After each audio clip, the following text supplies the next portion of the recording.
Welcome to Penrose Learning, where we make understanding easy. You begin by opening Settings and tapping your name at the top. Make sure you're signed into the Apple ID you intend to change. If not, sign in now.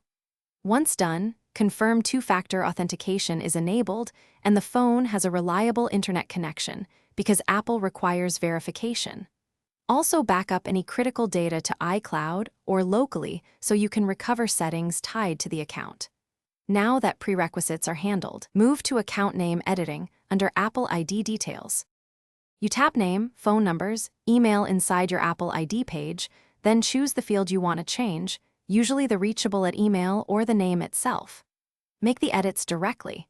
Apple treats the displayed name and primary contact separately, so change the exact field you need.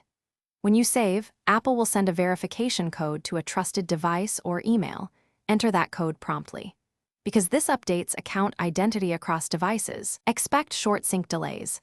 After verification, confirm the new name appears.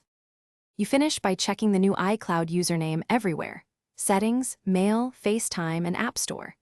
If the update doesn't show, sign out of iCloud and sign back in to force a sync.